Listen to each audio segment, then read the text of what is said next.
Magandang hapon, Pilipinas at buong mundo. Naitay kapuso, pahiram po ng 20 minutes ng inyong hapon. Ako po si Boy, and welcome to Fast Talk with Boy Abunda. Sa lahat ng nanonood ho sa atin sa Facebook at YouTube, nakikinig ho sa atin sa DZBB, welcome to the program. Naitay kapuso, today is very special because we have very special guests. Please welcome Senator Chiz Escudero and Ms. Heart Evangelista.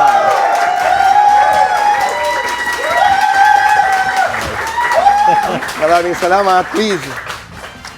Naiba na naman ang choreography ng ating upuan. Tahimik na nga lang ako this time. Hindi ka ayuso pa. How are you? I'm good. Salamat. Extra ang mga biday. You look very, very good in your outfit. Thank you. Coming from you, Love it. maraming salamat. Pinaghandaan. Pinaghandaan. No, you know, we have this campaign with our part of the entertainment group called Best Time Ever of Your Lives. Gustong-gusto ko ito because sama-sama kasamang pamilya, barkada, you spend your best time ever. What's your best time together? You first? Ikaw na muna, Okay. ikaw yung... Honestly, it would be the chapter that I'm living now with my husband. This is the best time ever. Why do you say that? Because I feel like, you know, I'm different now. So it's not that I wasn't appreciative before, but I just see life differently now, and even more like I enjoy living it with the people who matter the most. The power of now. Yes, Chiz, the power ikaw? of now. Same. Now, in the past, in the future, as long as you're, as you said, Boy, with the people you love. Mm-hmm. It doesn't matter really if it was yesterday, the other day, last month, last year, today, next year, as long as you're with them. Yung renewal of vows, interesting. Bakit after 9? 9 is a lucky number I was told by my feng shui for the year of the wooden or the wood dragon. Oh, really? I thought it was a bad number. No, That's why- it's lucky For this this year. year. Oo, 9. this year. But bakit pagkatapos ng 9 na taon, paano nyo narating yung desisyon na gawin yung renewal of vows? We were planning to do it on our 5th year. Yes. Some do it, no? No, because after a year of being married, we were both okay already with our parents, and she Yes. wanted to do it Actually- with both. Actually, like 3 or 4 months after the wedding, we were okay. So I felt na parang I wanted to get married right away because my dad was and my mom, they're not getting any younger. So I wanted to kind of immortalize that moment, but it didn't happen. So it eventually did. So 5th dapat, and then dapat last year, 8th, it finally came into fruition because the dress arrived on the 9th year.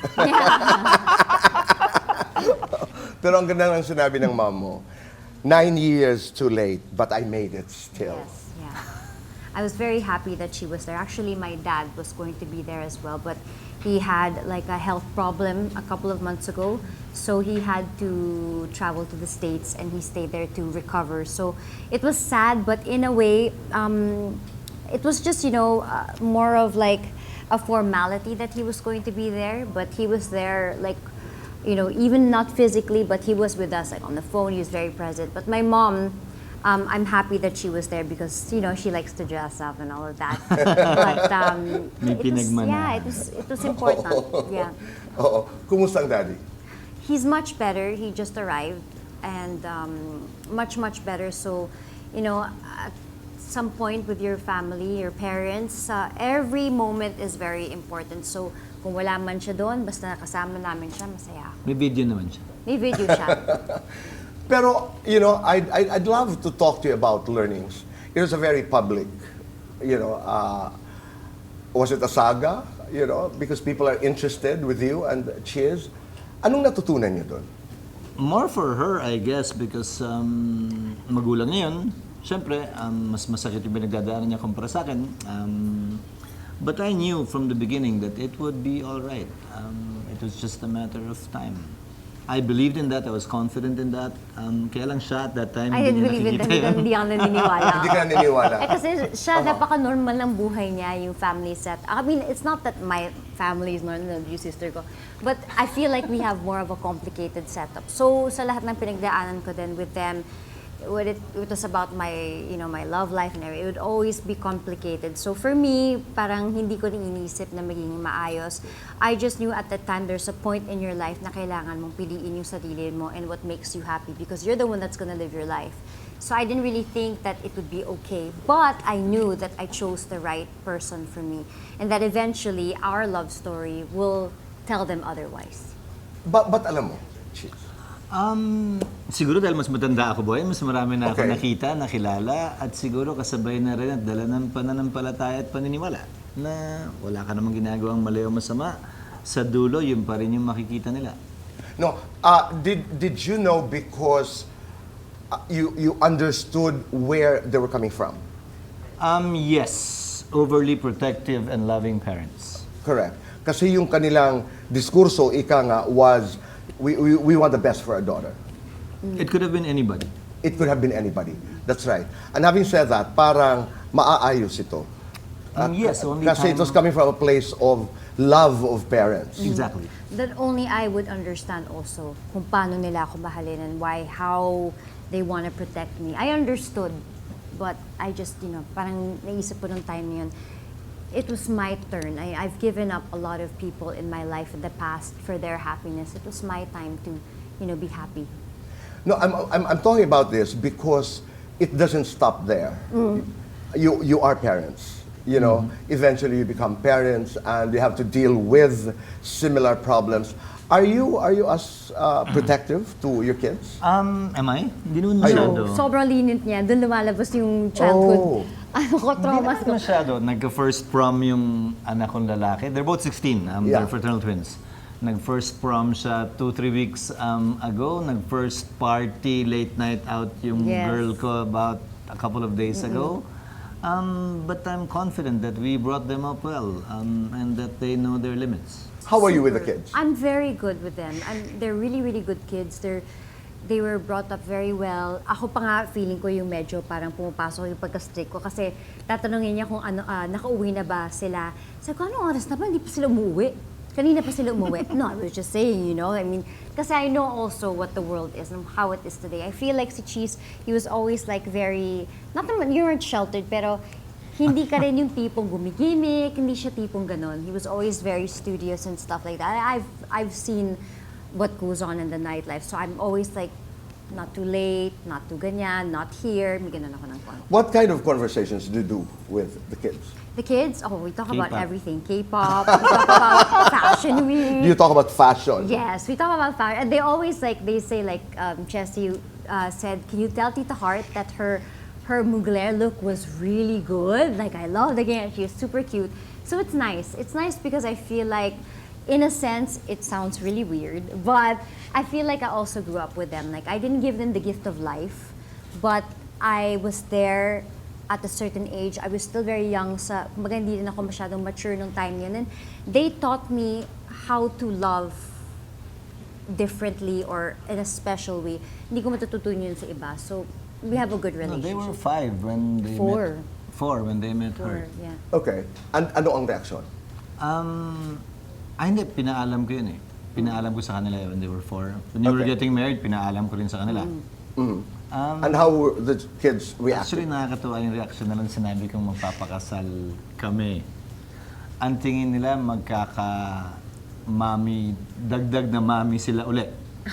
So, kumbaga sa arithmetic o sa mathematics, mas maraming Addition. mami, mas... Addition ito. Yeah. At that Okay. time, they were 7, 8. Wala yung mga napapanood namin sa pelikula na selos ng mga anak. Parang wala naman. Wala. Galing. Actually, it was really more ako. Kasi bata isip ako eh. I mean, kailan lang ba ako nag-mature in my life? Just recently. Para sabi ng guardian angel mo, ay mo matutuwa, ito ka sa'yo. But eventually, nag-mature ako. So, nung time na yun, I was, I think, 26, 27. And ako yung bunso sa family ko. And I was really Yeah. sheltered. And then, parang tituruan niya ako magpatulog ng bata. So, kailangan ko silang kantahan. Meron siyang kanta na hindi sila makatulog kung hindi yung kanta na yun. So, yung kanta niya is basically Anong kanta ito? ad-lib ng mga kung ano ng mga words. So, matutulog si Jessie, matutulog si Kino, love na love. So, ako, Tama na. Yung tama ba? iniimbento ang letra. Invento yung mga words, pero isang tono. So, sasabihin ko naman tonight. So, umiiyak siya, hindi siya makatulog. Umiiyak din ako, na-frustrate ako kasi hindi ko siya mapatulog. Dahil meron akong gustong panoorin sa Netflix. So, ano ba yun? Sobrang childish ko. Pero nang dahil doon, ang laki rin ang natutunan ko nung time na yun. Naalala nila yung kanta yun? Ang masaklap, Matutulog. hindi nila naaalala yung mga moments na yun. Sana inalala nyo, nahirap ako doon ha. Parang nagpunta kami in America, I think they were 6. Diyos ko talaga. Sabi sa'yo yun eh. Ako talaga may problema. Lumabas kami, nagrereklamo siya, hindi ko hinahawakan yung kamay niya. Dalawang bata yung Kasi hawak ko hindi dito yung eh. hinahawakan yung kamay ko. Syempre ako nasa romantic moment pa ako, Ikaw pala bagong-bago. yun. Okay. Hawak niya isa, hawak niya isa. Ako yung tagahawak ng mga paper bag. Sabi ko, tama talaga sinabi ng nanay ko sa akin, Kemi. Kemi. Tapos medyo naiiyak na ako sa outlet kami. So, imbes na masaya ako sa outlet, sumasama na loob ko. Na, hindi man lang siya sweet, chuchu-chuchu. So, finally hinawakan, nadapa yung isa. Oh, Diyos ko, oh my God. Katakot-takot na dapa yung bagets dahil sa akin, hindi hinawat. So after that, I kind of had to, You understood. understand. Kasi nung mga times, nanggagaling ako sa, syempre, pagising mo sa umaga, mag-eyeliner ako, tatalas ako ng book, may patistis. Wala, one eyeliner lang. Isa lang yung eyeliner ko, tusok na tusok, pinapaliguan ko yung bagets. Oh my God, ano nangyari sa life ko? But because of that, I'm such a better person. Oh yeah. Oo. No, I mean, I want to push this conversation about the kids, Kino and Chessy. Chessy. You went through a rough patch. Paano na-involve ba ang mga bata? Every marriage, every relationship goes through difficult times. The most important lesson that you learned from them. You went through a rough patch. Paano na-involve ba ang mga bata? Hindi. No. Paano? But they're very smart. I know. Paano hindi sila na-involve? Was it deliberate that you made sure dito lang kayo? Definitely. Even with my first separation with their mom, they were never involved. My parents were never involved. No one from my family was involved. It was only between us. Paano mo ginagawa yun, Chiz? And I believe you. Really. Paprangkahin mo. Oh, diretsa. In my case, kinausap ko yung pamilya ko, walang makikialam. Walang pwede makialam. Okay. Pero poprotektahan ko rin naman sila, hindi ko rin naman sila dadamay. In the case of the kids, I talk to them too. What's happening exactly? I mean, diretsahan din. However young they were at that time. Right. At that time, they were 3. Dito sa time namin. Ibang time to. Ito, 15, Okay. 14, 15. Okay. Same. People go through some things. But you don't allow them to ask questions. They can, they do. They They can. do. And you would explain. They can, they do. I would explain, but at the same time, protecting the other one. Okay. So not going into any details Right. really, but I'm telling them that there is something going on, but that they should be confident and have faith that it will be all right. Actually, dun ako, honestly. In every marriage, I think most of us go through like a rough patch. But it was for me, it was hard because of the kids. Because I didn't give them the gift of life, but I feel like I am also, in a sense, their second mom. Of course. And they never said anything. Pero I remember one time, I was on the treadmill. Actually, dun ako medyo na-bother ako dun. Lumapit si Kino sa akin, and then he said, Tita Heart, but who's gonna take care of you? You don't know how to get a taxi. Tapos parang, naiiyak ako talaga because he was worried about me. That I don't even know how to, get a cab or what. So, Anong sinabi mo? sabi ko sa kanya, it's okay. Sabi niya, it's gonna be okay. I didn't elaborate, but it was then I realized na talagang grab, they do love me, you know, like, and that was tough on me. Did you know this, Chiz? No. Let's go to the learnings. Every marriage, every relationship goes through difficult times, rough patches, as you said. Itong kwento nyo, we're very public, without having to go into details. The most important lesson that you learned from there? That if one is going through a really tough time, the other one really has to be strong. Because I don't think we would be sitting here today if he wasn't strong. Like, seriously, he was, like, I've never met anyone, not even a friend, like, everybody failed me during that time. But he believed in my heart. And it's because of his belief and what he knows, like my heart, the heart that he knows. He knew that I was gonna come back. And if he didn't, it would have been done. Gaano kahirap yun? Ano? Gaano kahirap yun? Malalay, magmasid, to be there, hanging on. Difficult, but God made it easier for me. So the lesson learned there is be still, know there is a God. Kasi lalo kami ginagawa, lalo nagkakaletse-letse. Pero ang hirap. No, but I believe you. Ang hirap no, yung be still. Until you surrender, boy. You really have to surrender. You have to.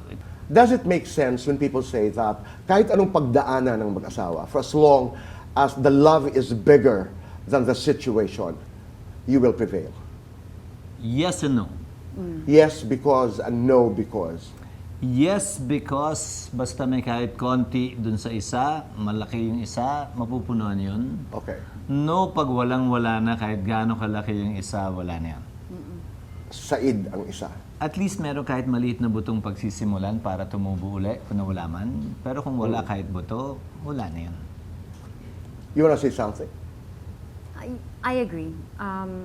Because for me at that time, I felt like the situation was bigger than, however, I was very confused. And it also didn't help that I was also with the wrong set of people. So I was basically out of character. You know, that was for me, maybe because I wasn't a teenager for me to say na, oh, I was young, I didn't know what I was doing, I didn't know what was wrong or right. It's for me my darkest time because I knew what I was doing, but I don't know why I'm here. Like, I feel like I was possessed and taken somewhere else and I was Okay. full of anger. Hard enough na may pinagdadaanan, harder because you're both public. Did you feel that? Not really. Talaga? I didn't feel it so much because at that time, galit nga ako sa lahat. So, the hell, kung anong tingin mo, Wala di kang ba? pakialam. Wala akong pakialam. Kung gusto nyo pagtulungan, sige na. Magiging star na ako sa Moulin Rouge, Montpiticourt, the star of the show. I will survive. Ganyan yung peg ko. So, I didn't really think. Medyo may ganun ako. Matigas ulo ko sa Okay. ganun. I don't care about what people think. May ganun. Kung Moulin Rouge ang peg ni Heart, anong peg mo, Chiz? Mas siya yun, boy, because yung private life ko hindi naman kasama sa trabaho ko. So kahit sino nagtanong sa akin sa Senado tungkol doon, ng mga panahon yon, I simply shrug it off. And also, Kasi wala namang kinalaman. I never used that platform for my private life. So neither can they use that platform for my private life.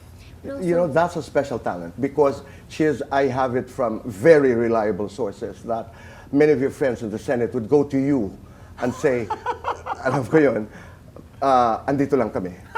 Oo, pero meron kang talent na hanggang dyan lang kayo. Arm's length. I don't want to talk about it, but, you know, andito kami.